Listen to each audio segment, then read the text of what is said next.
महाभारत का युद्ध शायद कभी नहीं हुआ होता अगर कौरव भगवान श्री कृष्ण की बात मानकर पांडवों को ये 5 गांव दे देते, लेकिन ऐसा हो न सका।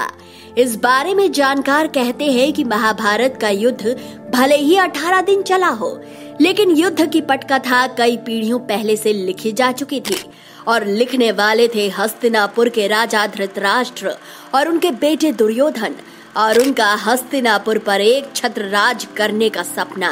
शकुनी के परिवार पर जीजा धृतराष्ट्र द्वारा किए अत्याचार से उत्पन्न बदले की भावना ने मिलकर महाभारत के युद्ध को होने दिया। भगवान श्री कृष्ण और पांडवों ने हमेशा युद्ध को टालना चाहा ताकि दोनों कुलों का नाश होने से बच जाए। इसके लिए भगवान श्री कृष्ण स्वयं कौरवों के पास शांति दूत बनकर भी गए। उन्होंने पांडवों के लिए हस्तिनापुर की राजगद्दी पर दावा छोड़ने की शर्त पर केवल 5 गांव देने की मांग की। ये गांव आज भी हिंदुस्तान में मौजूद है। क्या आप जानते हैं कौन से हैं ये गांव और कहां है? पहला गांव है पानीपत। जी हाँ, पानीपत ही वो पहला गांव है जिसे पांडवों ने कौरवों से सबसे पहले मांगा था। इतिहास में यहाँ 3 बड़ी लड़ाइयाँ लड़ी जा चुकी हैं। आज ये गांव हरियाणा में है और इसी के पास है वो धरती जहाँ महाभारत का विध्वंसक युद्ध लड़ा गया, जिसका नाम है कुरुक्षेत्र। अगला गांव है सोनीपत।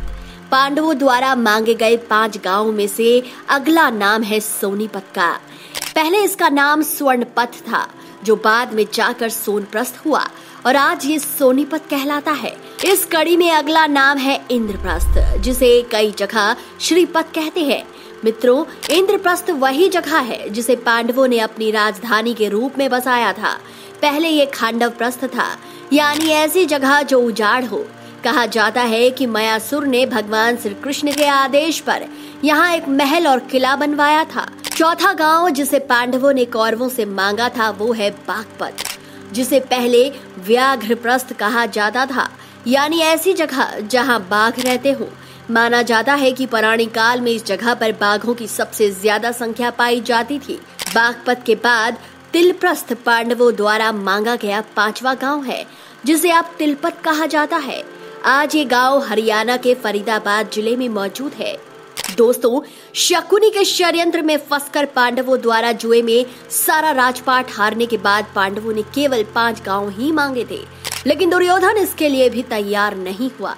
इसी पर सुप्रसिद्ध राष्ट्र कवि रामधारी सिंह दिनकर ने कविता कृष्ण की चेतावनी में बिल्कुल सटीक लिखा है। 2 न्याय अगर तो आधा दो, पर इसमें भी यदि बाधा हो तो दे दो केवल 5 ग्राम।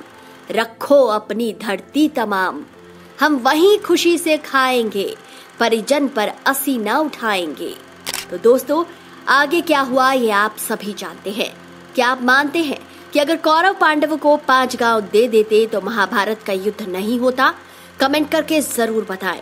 साथ ही हमें ये भी बताएं कि क्या आप इन 5 गांव के बारे में पहले जानते थे या कभी गए हैं घूमने। वीडियो पसंद आया है तो दोस्तों इस ज्ञान को अपने तक सीमित न रखें।